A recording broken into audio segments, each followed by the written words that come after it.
అందరికీ నమస్కారం. వినుకొండలో జరిగిన రషీద్ హత్య జలాని అనే ఒక యువకుడి చేతిలో జరిగింది.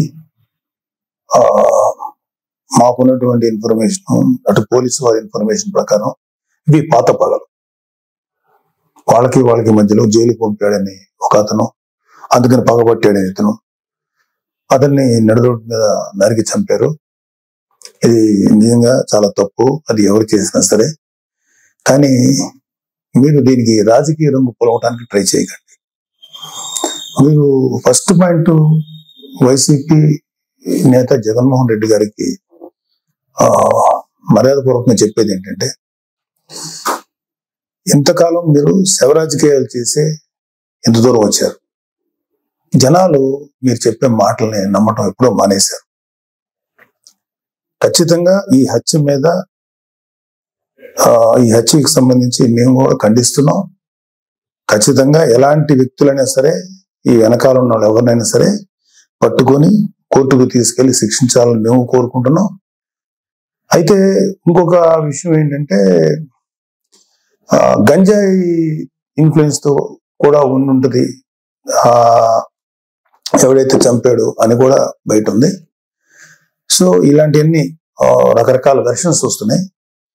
సో మీరు అర్జెంటుగా వినుకొండ వచ్చి ఆ చనిపోయిన కుర్రవాడికి ఒక పార్టీ నాయకుడుగా మీ సానుభూతి తెలపడం అనేది మాకు ఎటువంటి అబ్జెక్షన్ లేదు, మంచిది కూడా తెలుపటం. కాకపోతే మీరు దాన్ని రాజకీయ రంగు పోలిమి ఇంకా గట్టిగా నెల 10 రోజులు కూడా కాకుండానే, ప్రభుత్వం ఏర్పాటు అవ్వకుండానే మీరు రకరకాల విమర్శలు చేసి అక్కడికి వెళ్ళి జగన్ అన్న పథకాలు, జగన్ మామ, ఇంకా ఎంతకాలం మీరు ఇలాంటి మాటలు మాట్లాడతారు? అధికారం ఉన్నప్పుడు నటించారు, అధికారం పోయినప్పుడు నటిస్తున్నారు. నటనల మీద పరిపాలన సాగదు. ఈ విషయం ఇప్పటికే మీకు అర్థమై ఉండాలి, మీ వైసీపీ నాయకులు కూడా అర్థమై ఉండాలి. ఎంతకాలం ఇంకా నటిస్తారు మీరు? ఓపెన్ గా ఉండండి. 2019లో మీకు అద్భుతమైనటువంటి తీర్పు ఇచ్చారు ప్రజలు మీకోసం. దాన్ని మీరు అత్యంత దారుణంగా, దుర్మార్గంగా ఉపయోగించుకొని ప్రజల నెత్తి మీద కాలు పెట్టి తొక్కారు. ప్రజల్ని హింసించి వదిలేరు మీరు. మీ పరిపాలనలో సామాన్యులు సైతం భయపడ్డారు. ప్రజల కోసం నిలబడిన కొంతమంది నాయకులు, కొంతమంది కార్యకర్తలు తప్ప ప్రతి ఒక్కరు భయపడ్డారు. ప్రతి వాళ్ళు భయపడ్డారు. మీరు ఇప్పుడు వచ్చేసేసి ఏదో అన్యాయం జరిగిపోయింది, డెఫినెట్ గా ఇది తప్పే, దీన్ని మేము ఖండిస్తున్నాం. కానీ దీనికి రాజకీయ రంగు భూమి, ఈ శవ రాజకీయాలు చేయకండి. కూటమి ప్రభుత్వం పరిపాలనా పరంగా ఏదన్నా ఉంటే విమర్శించండి. ఇంకా నెల కూడా కాకపోయినా సరే అది చేయలేదు, ఇది చేయలేదు అన్నారు. ఓకే, అది ఎలా చేయాలో మాకు తెలుసు. కూటమి ప్రభుత్వానికి చేసి చూపిస్తాం. మీకన్నా అద్భుతమైన పరిపాలన ప్రజలకు వస్తుంది. మీరు అద్భుతమైన పరిపాలన మీరు చెప్పుకున్నారు. అంతకన్నా దుర్మార్గ పరిపాలన భారతదేశ రాజకీయ చరిత్రలో ఏ రాష్ట్రం జరగల, ఓన్లీ ఆంధ్రప్రదేశ్ లో జరిగింది. అలాంటి దుర్మార్గమైన పరిపాలన మీరు అందించారు. అంటే కొన్ని కోట్ల రూపాయలు, వేల కోట్లు, లక్షల కోట్ల రూపాయలు ప్రభుత్వానికి, ఖజానాకి గండి కొట్టి, నెక్స్ట్ అసలు అంటే ప్రభుత్వాన్ని సర్వనాశనం చేసి, ఒక గవర్నెన్స్ ఏ విధంగా కొనసాగనివ్వకుండా నాశనం చేసి, మీ పరిపాలనలో లక్షల కోట్ల అవినీతి జరిగితే దాని గురించి మీరు ఎప్పుడు మాట్లాడలేదు. అంటే మీరు పెట్టిన బొక్క, అంటే మన రాష్ట్ర ఖజానాకి కనీసం 2-3 మినిమం 4-5 ఏళ్ళు పడుతుంది మినిమం ముందు ఆ బొక్క పుడ్చడానికి. అంత పెద్ద బొక్క పెట్టి వెళ్ళిపోయారు మీరు ఆంధ్రప్రదేశ్ రాష్ట్రానికి. అర్జెంటుగా అది చేయలేదు, ఇది చేయలేదు. నెల రోజులు కూడా కాలేదు స్వామి. 2019లో పరిపాలన మొదలుపెట్టినప్పుడు 6 నెలలు మాట్లాడలేదు ప్రతిపక్షంలో ఉన్నాం మేము. మీకు అర్జెంటుగా వచ్చేసి అది చేయలేదు, ఇది చేయలేదు. చేస్తారు, ప్రతిదీ చేస్తుంది కూటమి ప్రభుత్వం, ప్రతిదీ చేస్తుంది. చంద్రబాబు నాయుడు గారు కానీ, పవన్ కళ్యాణ్ గారు కానీ నిబద్ధత ఉన్న మనుషులు. ఎలా చేయాలో అలా చేస్తారు. ప్రజలకు ఎంత మంచి చేయాలో చేసి తీరుతారు. మీలాగా పెర్ఫార్మెన్స్ లో దొంగ మాటలు చెప్పి తప్పించుకునే వ్యక్తులు కాదు, గుర్తుపెట్టుకోండి. సరే, ఈ సందర్భంగా మీకు కొన్ని సింపుల్ క్వశ్చన్స్ అడుగుతాను. దానికి మీరు ఆన్సర్ చెప్పగలిగితే వెరీ హ్యాపీ. మీరు ఇవాళ వినుకొండకు వచ్చి ఆ కుర్రాడు గురించి చెప్పారు, ఐఎమ్ ఓకే ఫర్ దట్. కానీ దానికి ముందు మీ అధికారం ఉన్నప్పుడు, మీరు సీఎంగా ఉన్నప్పుడు ఒక దళిత్ డ్రైవర్ని చంపేసిన మీ ఎమ్మెల్సీని అతని తప్పుని ఖండించకపోగా మీతో పాటు సగర్వంగా తిప్పుకున్నారే, అది తప్పని మీకు అనిపించలేదు? అప్పుడు అది దుర్మార్గంగానే, అది క్రూరంగానే అనిపించలేదా మీకు? డాక్టర్ సుధాకర్ అనే ఒక ఆయన్ని ఉద్యోగం ఊడబెరికి పిచ్చోని చేసి రోడ్ల మీద చొక్కా కూడా లేకుండా పోలీసులతో తన్నించి, మీ యొక్క అనుగు పోలీసులు తన్నించి ఆఖరికి అతను చచ్చిపోయేలా చేశారే, అప్పుడు మీకు ఎటువంటి కామెంట్ చేయాలనిపించలేదా? వాళ్ళ అక్కని కొంతమంది వైసీపీ కార్యకర్తలు, గూండాలు సెక్సువల్ గా హెరాస్ చేస్తుంటే అడ్డుకున్న అమర్నాథ్ అనే బీసీ కుర్రోడిని, మైనారిటీ తీరిన కుర్రోడిని పెట్రోల్ పోసి కాల్చి చంపేశారు కదా, అప్పుడు కూడా మీకేమి రియాక్ట్ అవ్వలేదా మీరు? అప్పుడు కూడా కనీసం ఒక మాట మాట్లాడలేకపోయారా మీరు? 32,000 మంది ఆడపిల్లలు అదృశ్యం అయిపోయారని చెప్పి పవన్ కళ్యాణ్ గారు చెప్పి కనీసం ఒక పోలీస్ రివ్యూ పెట్టండి అంటే కనీసం పోలీస్ రివ్యూ కూడా పెట్టకుండా 32,000 మంది ఆడపిల్లలు అదృశ్యం అయిపోతే అప్పుడు మీకు మాట్లాడటానికి నోరు రాలేదా? ఇప్పుడు మీ కార్యకర్తలకు లేకపోతే మీ వాళ్ళకి అన్యాయం జరిగిపోతుందని ఇంత మాట్లాడుతున్నారే, మీరు అప్పుడు కూడా మాట్లాడుంటే ఇప్పుడు మీరు మాట్లాడిన మాటకు విలువ ఉండేది. మళ్ళీ చెప్తున్నాను, అక్కడ వినుకొండలో జరిగింది నాకున్న సోర్సెస్ ప్రకారం అది పర్సనల్ గ్రడ్జి, ఇద్దరు వ్యక్తుల మధ్యలో జరిగిన గడ్జి తప్ప 2 పార్టీలకు సంబంధించినవి కాదు. అది మీరు ఖచ్చితంగా మీకు త్వరలోనే పోలీసు నిజాలు నీకు తేలుస్తారు, మీకు ఆన్సర్ చెప్తారు.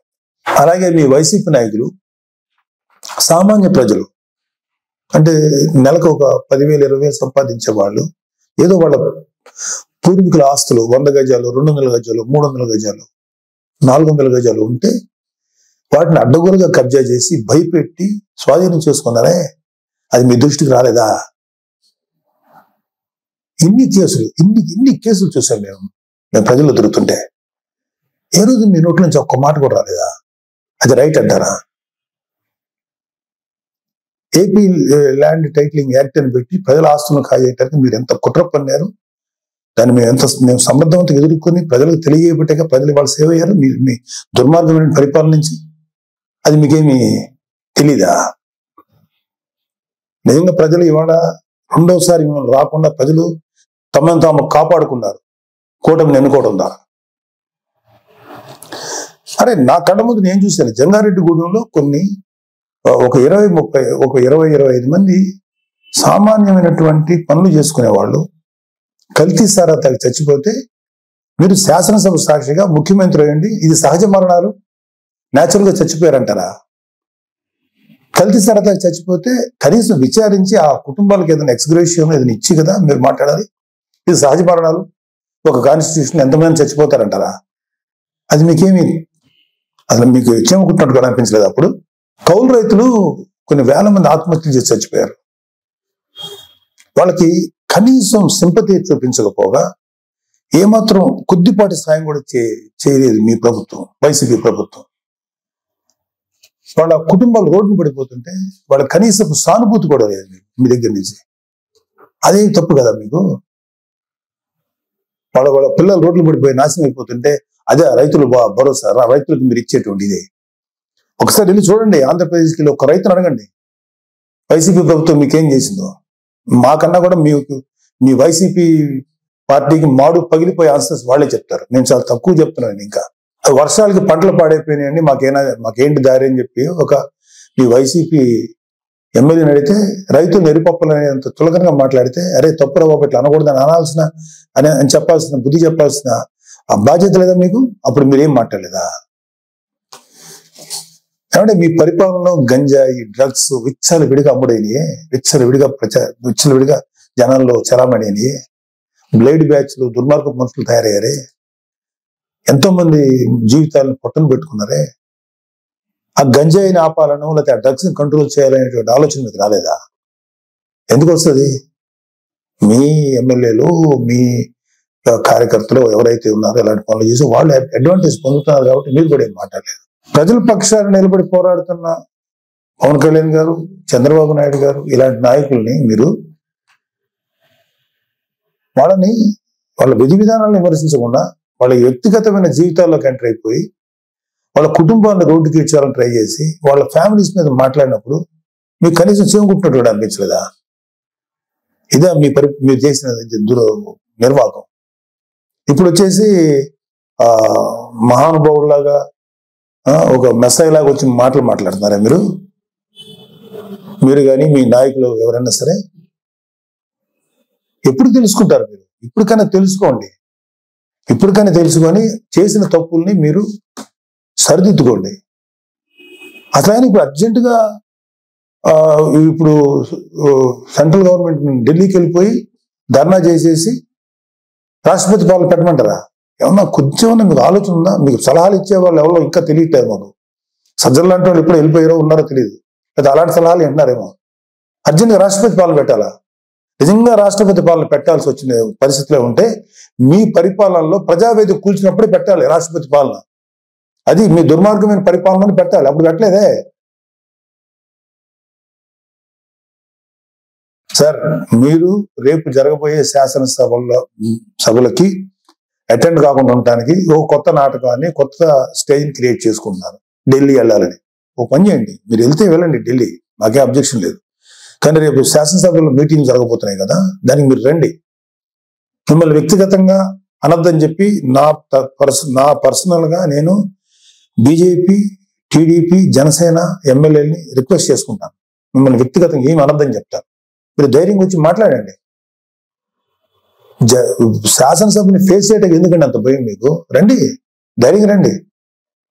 మీకు ప్రతిపక్ష హోదా ఇవ్వకపోయినా ఓ ప్రస్తుతానికి ఉన్న 11 మంది ప్రతిపక్షాలను ఫీల్ అవుతాం మేమందరం. క్వశ్చన్ చేయండి. కూటమి ప్రభుత్వాన్ని శాసనసభలోనే అడగండి. రోడ్ల మీదకి వచ్చి మాట్లాడితే ఎట్లాగా? ఇలాంటి పెర్ఫార్మెన్స్లు ఎందుకు? అధికారం ఉన్నప్పుడు పెర్ఫార్మెన్సే, అధికారం లేనప్పుడు పెర్ఫార్మెన్సేనా? ఇలాంటి కథలు చేయకండి ప్లీజ్. ఇప్పటికైనా తెలుసుకోండి. మీ మీద మాకు వ్యక్తిగతంగా ఎటువంటి కోపం లేదు, ఎటువంటి ద్వేషం లేదు. ప్రజలకి నష్టం జరుగుతుంది. ప్రజలు మీ వల్ల దారుణంగా నష్టపోతున్నారు. కొన్ని వందల మంది, వేల మంది ప్రజలు ఆత్మహత్యలు చేసి చచ్చిపోయారు మీ యొక్క అకౌంట్ లో. అప్పుడు అది తప్పు అని చెప్పి మేము గట్టిగా ఫైట్ చేసాం. ఇప్పుడు జరిగే ప్రతిదాన్ని మీరు రాజకీయ కోణం నుంచి చూసేస్తారా? ప్రతి చావుని, ప్రతి చిన్న సైజు గొడవలు ఏదైనా సరే మీకు దుర్మార్గమైన ఇదిగా కనపడతాయా? మీకు రాజకీయ కోణంలో కనపడతాయా? ఇంకొక డైమెన్షన్ చూడటం చేత కదా మీకు? చేయండి. నేను ఇప్పటికైనా సరే మీరు గట్టిగా ఫైట్ చేయండి. కూటమిలో కనుక ఏదన్నా తప్పులు జరిగితే తప్పులు నిలదీయండి. అంతకన్నా దొంగ మాటలు, దొంగ కబుర్లు, పిచ్చి కబుర్లు చెప్పకండి. మీకు ఒక పేపర్ ఉంది, మీకు భజన చేసేటువంటి కొన్ని మీడియా సంస్థలు ఉన్నాయి, పర్లేదు, వాటిని మీరు ఉంచుకోండి.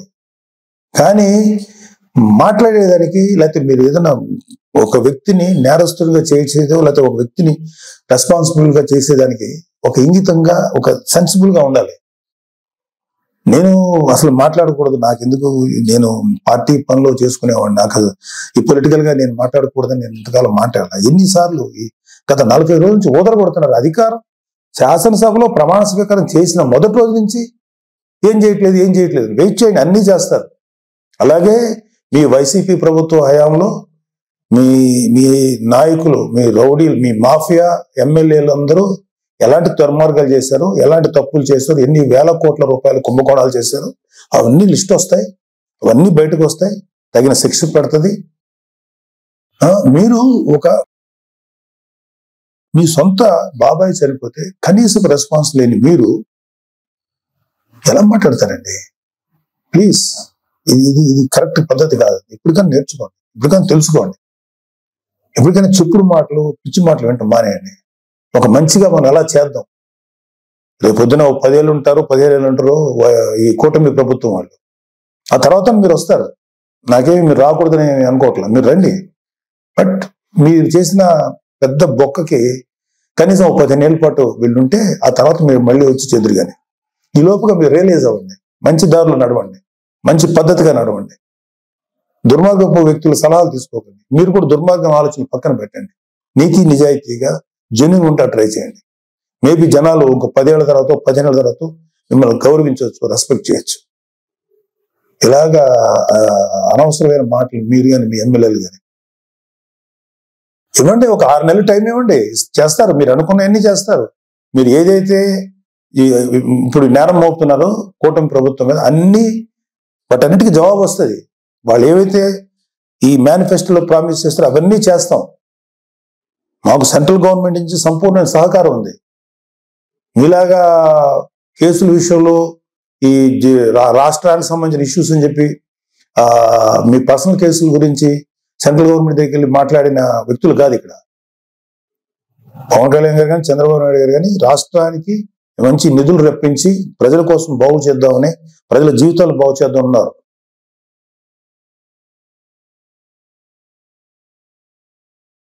తెలుసుకోండి. ఇప్పటికైనా 10 ఏళ్ళ తర్వాత 15 ఏళ్ళ తర్వాత మళ్ళీ అవ్వచ్చు. మీరు ఇంకా చాలా వయసు ఉంది. దొంగ మాటలు మాట్లాడు లేకపోతే పిచ్చి మాటలు మాట్లాడేంత మాత్రాన జనాలు గొర్రెలా నమ్మరండి. జనాలు చాలా చాలా ఇంటెలిజెంట్ పీపుల్. వాళ్ళు ఎవడు మంచోడో, ఎవడు చెడ్డోడో, ఎవడు ఎలాంటి వాడో ప్రజలు చాలా కూలంకషంగా గమనిస్తారు. త్వరలోనే మేము కూటమి ప్రభుత్వం మీకు సరైన ఆన్సర్ చెప్తుంది. ఇవన్నీ అయిన తర్వాత వెళ్ళండి. మీరు వెళ్ళి ఢిల్లీ వెళ్ళి ధర్నాలు చేసుకుంటారా, రాష్ట్రపతి వాళ్ళు పెట్టాలి కోరుకుంటే చెప్పండి. వాళ్ళకి సహేతుకమైన కారణాలు చెప్పండి. అడగటానికి రాష్ట్రానికి అర్జెంట్గా రాష్ట్రపతి పాలన గురించో అది పెట్టాలని అర్థం ఉందా? కొంచెం ఉందా మీకు? భారతదేశానికి స్వాతంత్రం వచ్చిన తర్వాత ఆఖరికి యూపీ లాంటి రాష్ట్రాల్లో కూడా, బీహార్ లాంటి రాష్ట్రాల్లో కూడా జరిగినటువంటి అరాచకం ఆంధ్రప్రదేశ్ జరిగింది మీ 5 ఏళ్ల ప్రభుత్వ పాలన హయాంలో. అది మీరు గుర్తుపెట్టుకోండి. పిల్లి కళ్ళు మూసుకొని పాలు తాగితే ఎవరు చూడలేదు అనుకోకండి, అన్ని చూస్తున్నారు. మీ మీద ఎన్ని రకాల దుర్మార్గాలు చేశారో మీ ప్రభుత్వంలో, మీ హయాంలో అన్నీ ఉన్నాయి. అన్ని బయటకు వస్తాయి, కంగారు పడకండి, అన్నీ వస్తాయి. Thank you. నమస్తే.